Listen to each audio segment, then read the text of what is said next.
Salut été, et nous avons 15 ans. Et nous sommes en classe de seconde au lycée Joinglo, qui se situe au port sur l'île de la Réunion. Et nous allons vous lire l'extrait de la métamorphose d'Apulée. Il s'agit de l'extrait du livre 3. Lucius a récemment été transformé en âne. Dum salutis inopia, cuncta corporis mevi considerans, non auem me sed asinum video, querens de facto fotidis, sed iam humano gestu simul et uoque privatus, quod solum poteram, postrema diecta labia humidis oculis, tamen obliquum respiciens, ad illam tacitus expotulabam, quae ubi primum metalem aspexit, percussit faciem suam manibus infestis et. Et tandis que, dépourvu de moyens de salut, considérant toutes les parties de mon corps, je ne me vois pas oiseau mais âne, me plaignant de l'action de Photis, mais alors que j'étais déjà privé à la fois du geste et de la voix des hommes, je fis la seule chose possible. La lèvre inférieure, pendante et les yeux humides, je la regardai pourtant de côté et lui adressai, muet, des reproches. Et dès qu'elle me vit ainsi, elle se frappa au visage de ses mains retournées contre elle et... Misérable, clamuit, mais trepidatio simul et festinatio fefeli, et pix sed bene quod facilior reformationis uius medella supesidat. Nam rosis tamtum demorsecatis exhibis, asinum stamsimque in meum lucium post liminio redebis. Malheureuse, s'écria-t-elle, je suis morte. Le trouble et, en même temps, la précipitation m'ont trompée et la ressemblance des boîtes m'a induite en erreur. Mais tout va bien, parce que le remède à cette métamorphose, qui est assez facile à trouver, abonde. En effet, en mâchant seulement des roses, tu sortiras de ta peau d'âne et tu redeviendras aussitôt, par un effet inverse, mon Lucius. Bonjour, nous sommes des élèves de première du lycée Jean Aglo situé à l'île de la Réunion et aujourd'hui nous allons vous présenter un extrait des Métamorphoses d'Apulée, le livre 5 et le paragraphe 22.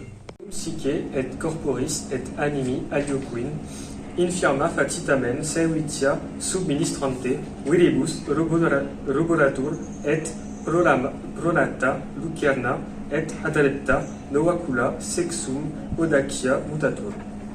Alors Psyché, malgré sa faiblesse de corps et d'âme, secondée par la fureur du destin, prend des forces. Elle va chercher la lampe, saisit le rasoir et acquiert une audace qui n'est pas de son sexe.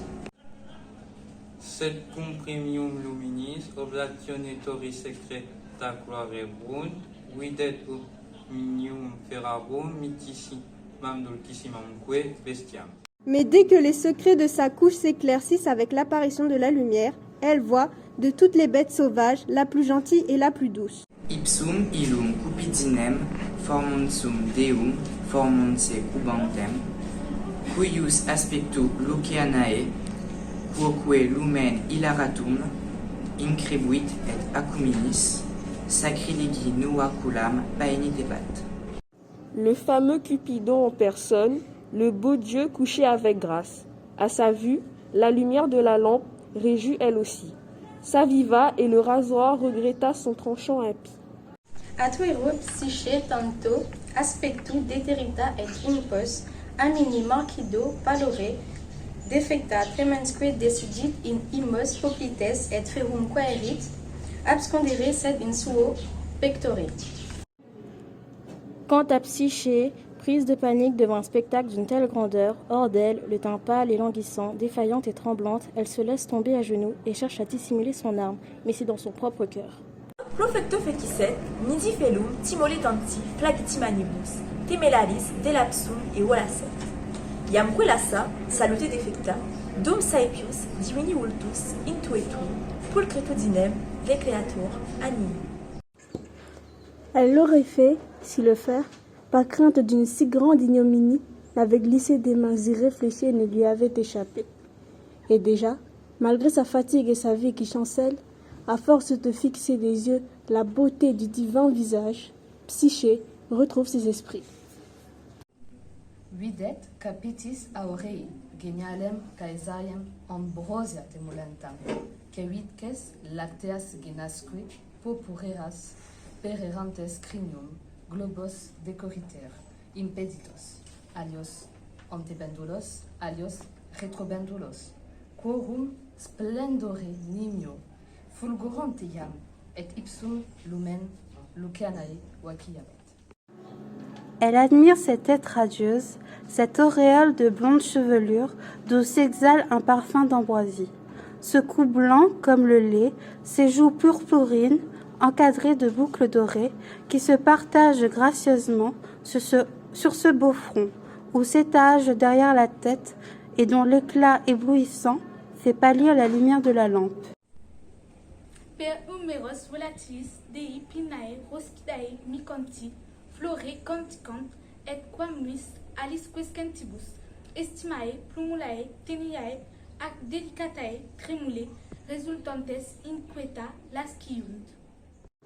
Sur les épaules du dieu ailé, de longues plumes douces comme rosée brillent d'une blancheur pareille à celle d'une fleur. Et bien que ses ailes soient au repos, le duvet du bord, délicat et tendre, ne cesse de frémir d'un mouvement incessant et léger. Ceterum corpus glabellum atque lucalentum et quale pepelice venerem non paeniteret.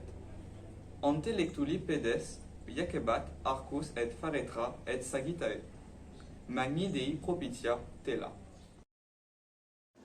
Le reste du corps était lisse et lumineux, et tel que Vénus n'avait pas à regretter de l'avoir mis au monde.